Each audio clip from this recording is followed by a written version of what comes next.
Artinya zaman kita hidup pun sebenarnya kita tidak bisa ngelola kehidupan itu tidak bisa. Nah kalau sama nggak bisa nanti setelah mati juga tidak bisa. Ya sudah, ketika kita hidup yang ngelola juga Allah, ketika mati juga yang ngelola. Bedanya apa? Nah, ini di sini terus kita dilatih inna sholati wa nusuki wa mahyaya wa mamati lillahi rabbil alamin. Tapi kenapa kita ragu terhadap kehidupan setelah kematian? Karena ketika kita hidup seakan-akan kita tahu cara hidup. Makanya Allah itu tersinggung betul ketika ada orang merasa bisa ngelola cara hidupnya. Makanya kata Allah kalau gojlok orang-orang yang kepedean itu, kalau kamu top, mbok jangan mati. Itu falaula in kuntum ghaira madinin tarji'unaha in kuntum shadiqin. Kalau kamu merasa top itu jangan mati. Di mana-mana mati itu tidak top. Falaula idza balaghatil khulqum wa antum khina idin tanzur. Mbok ketika nyawa kamu sudah sampai kerongkongan, kamu tarik lagi supaya kamu tidak mati. Mati itu tidak top. Katanya kamu top kok mati. Jangan mati. Kalau top itu jangan mati, jangan miskin, jangan tua, jangan jadi jelek. Pokoknya top terus gitu. Itu digojol sama Allah.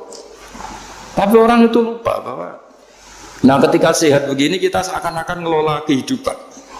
Nah gara-gara merasa ngelola seakan-akan kalau mati lalu saya gimana ya kalau mati. Nah cara berpikir masyarakat gini, kalau kampung ini mau dibalik sama Allah, mau ada adab, logikanya yang tahu akan ada adab itu pasti sudah pergi. Padahal Nabi Yunus pergi ini bukan karena takut adab, mangkel. Nabi Yunus itu minggat tadi abaqo itu. Abaqo kalau dalam bahasa Arab pergi gak pamit. Kalau orang Jawa bilang minggat. Kalau itu sebenarnya saking mangkelnya, saking emosinya, beliau akhirnya meninggalkan kaumnya tanpa pamit. Tapi kaumnya itu menjadi tahu bahwa ini serius Yunus. Buktinya dia agak berani di kampung, berarti mau ada adab betul itu. Dan efek positif dari teori itu, teori kultur tadi. Akhirnya mereka tobat. Saat itu juga mereka wiridan di lapangan, terus semua kesalahannya diselesaikan. Sampai ada rumah yang sudah dibangun permanen karena di tanah tetangga, dirobohkan saat itu juga. Bahkan ada batu yang dulu nyuri, satu dua batu yang dulu hasil nyuri, saat itu juga dirobohkan, dikembalikan sama penghuni. Hari itu semua kedoliman diselesaikan. Ini penting saya utarakan, jadi tobat itu tidak hanya istighfar. Kalau istighfar ribet, tobatnya orang punya utang terus istighfar gitu kan ribet. Kan ribet itu. Ada punya utang terus minta maaf itu kan ribet itu. Harus diselesaikan itu. Tobat. Tobat diterima sama Allah. Batas akhir finish dari harusnya ada adab misalnya Senin, Selasa, Rabu, harusnya Rabu itu sudah kena adab. Ternyata Rabu itu tidak kena adab. Nabi Yunus sebetulnya juga penasaran kampungnya itu kena adab tidak. Dilihat dari jauh ternyata tidak. Tambah kecewa dia. Gitu. Wah ini saya kalau pulang pasti dibunuh karena saya ada pembohong. Di masyarakat situ ada aturan siapa yang bohong dibunuh. Padahal Nabi Yunus ngumumkan nanti Rebu ada adab. Kira-kira gitu. Ternyata Rebu itu udah ada adab, makanya dia sudah di batas kampung kembali minggat lagi karena nanti pulang pasti dibunuh karena dia ada kebohong. Ya akhirnya masyhur itu, terus dia ikut nelayan sekenanya, yang penting lari dari kampung, ikut nelayan sekenanya. Zaman itu, ini saya ulang lagi zaman itu.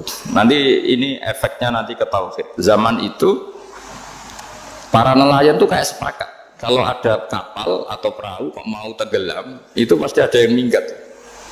Hanya minggat itu pergi tidak terhormat itu. Terus fasahama fakana minal mudhadin. Nah dulu tuh orang sudah punya peradaban. Ini cerita kultur, sudah punya peradaban. Punya peradaban. Ya sekarang gini, kalau nyemplungkan salah satu kan tidak adil diundi. Ternyata yang keluar dia Nabi Yunus.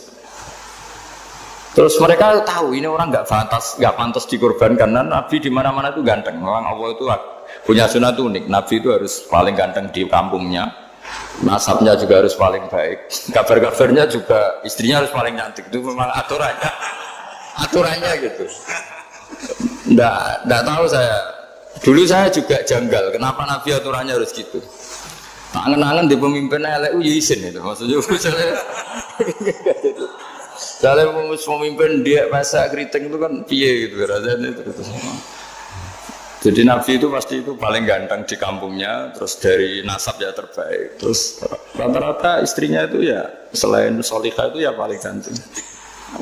Karena ya dibully kan, sowar tidak jadi Nabi, bujane elek kan ya ribet kalau misalnya ada yang bully gitu kan juga ribet.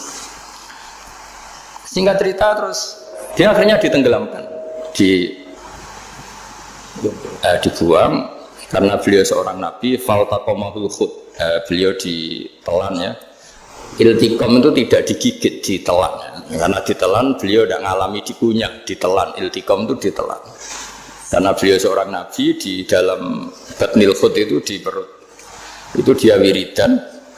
Dan barokahnya wiridan itu perut ikan ini menjadi masjid. Dia nyaman di situ nyaman karena terus mengalami karomah lah. Andekan wali itu ngalamin karomah. Nah kesimpulan dari cerita ini itu apa? Masyarakat itu akan selalu dengan kulturnya sendiri. Para nabi juga punya kultur sendiri. Dan Allah yang ngelola itu semua. Saya ulang lagi, Allah yang ngelola itu semua. Makanya terus dua kultur ini kalau Allah menghendaki itu gampang sekali. Akhirnya yang terjadi apa? Nabi Yunus jadi kasih sanksi Allah karena pergi tidak pamit. Masyarakatnya justru enggak karena tobat. Dan tobatnya masyarakatnya ini karena kekeliruan Nabi Yunus. Keliru dengan makna bukan dosa. Andai kan Nabi Yunus saat itu kok di rumah ingin menyaksikan adab, itu masyarakat mesti gak percaya kan ada adab. Mau ada adab kok dia di rumah gitu. Jadi unik, Allah cara ngelola masyarakat itu unik. Nah, dari keunikan-keunikan cara Allah ini kemudian lahirlah ilmu yang bernama ilmu tauhid, ilmu tawakal, ilmu pasrah nang pengiran gitu. Karena kemarin pas Pak Yusuf sama Bu Sulis sowan saya itu tak beri cerita agama itu milik Allah. Sehingga teori yang dikatakan manusia itu ya teori saja, tetap semua itu di tangan Allah. Ya saya saat itu cerita, misalnya saya ditanya, ini besi, materi besi dengan kaca itu kuat mana? Mesti kita menjawab kuat besi. Tapi saya yang mengendalikan besi dan kaca. Ternyata saya punya merencanakan menghasilkan besi, menetapkan kaca ini tak simpan, akhirnya puluhan tahun. Yang ini saya rencanakan, saya hancurkan gitu. Andai kan si yang menjawab tadi tahu rencana saya, mesti kuat bilang kuat kaca. Gitu. Semuanya contoh paling gampang tadi. Dinosaurus itu hewan paling kuat malah musnah. Pitik yang nggak kuat sampai sekarang. Karena Allah bikin dinosaurus itu punya rencana dihancurkan ya. Sementara ayam enggak, gue rame-rame dunia gitu. Sehingga ya sudah. Nah, agama itu seperti itu. Agama itu sesuai rencana Tuhan. Sehingga ini cerita Nabi. Sehingga Nabi itu kadang nggak tahu bedanya antara sesuatu yang punya data, punya perangkat-perangkat untuk menuju A misalnya, itu nggak tahu bedanya. Jadi kalau Nabi ditanya misalnya gini, onta itu lahir dari betinanya, dari indukannya bisa, ya bisa. Lahir dari batu, jawabnya ya bisa. Kalau dia seorang Nabi pasti jawab bisa. Jadi kalau Nabi ditanya mata air itu keluar dari bumi kedalaman 7 meter, bisa. Keluar dari sini, dari meja, jawabannya ya bisa. Karena Nabi itu saking dekatnya Allah, tahu betul bahwa perangkat di dunia ini tidak bisa mendikte Allah. Semua itu kehendak Allah. Logika yang terbangun Nabi itu sebenarnya gampang ya. Kalau kita teliti itu hanya gampang itu, sesuatu yang benar itu pasti bisa dijelaskan secara gampang. Nah ini ngaji tauhid biar tidak terlalu berteori itu. Karena kalau saya cerita uang pinter jenengan. Dan saya tidak ingin pinter tentang uang. Tak beri contoh. Nah ini supaya nanti kalau sampean suatu saat meninggal ketemu mungkar nakir itu tahu cara menghadapi. Nanti tak warai tekniknya. Makanya ada cerita, agama ini baik sekali. Orang bocorkan ujian nasional itu kriminal, bisa ditangkap Pak Rosidi. Tapi agama ini, pertanyaan mungkar nakir dibocorkan semua kiai. Itu nggak ditangkap sama mungkar nakir. Harusnya kan rugi, karena ini pertanyaan Tapi semua kiai kan sudah membocorkan. Nanti pertanyaannya di kuburan itu man buka, Tuhanmu siapa, agamamu apa. Itu kan sudah dibocorkan. Tapi itu nggak dianggap kriminal. Sementara kita sekolah SD, sekolah SMP bocorkan soal itu dianggap kriminal. Padahal harusnya boleh. Maksudnya kalau menuruti teori itu harusnya boleh kan. Mau pertanyaan mungkar nakir saja dibocorkan kan? Ada dasarnya. Ya tapi kan tidak ada itu. Harusnya boleh. Tapi kan terjadi gak ujian kalau dibocorkan itu. Artinya agama ini begitu baik. Pertanyaan yang taruhannya surga neraka saja dibocorkan. Kurang apanya baiknya agama ini? Pertanyaan sepenting itu dibocorkan. Dan kiai-kiai gak ditangkap sama mungkar nakir ya ada itu. Saya ulang lagi ya supaya kita ingat fitrah salimah. Soal Anda modern monggo lah, tapi saya sebagai kiai akan ngajari kalian tentang fitrah salimah. Jadi kalau kamu itu benar-benar beragama, ini misalnya kertas, ini lempengan baja. Kalau kamu beragama kalau ditanya kuat mana, ya terserah jenengan. Karena bisa saja kertas ini aku punya niat tak simpan di arsip nasional. Baja ini tak niatkan, tak luluhkan, tak hancurkan. Sehingga kalau kita ngomong ya secara materi harus ditambahi, secara materi kuat gajah ya Allah. Tapi secara substansi jenengan ya terserah jenengan monggo. Nah, di sini yang mulai orang lupa itu karena selalu menjawab pasti kuat gajah. Kata pasti ini yang akhirnya orang menghilangkan teori beragama. Berdasar logika aja. Berdasar logika. Nah akhirnya para nabi, para wali itu ditanya.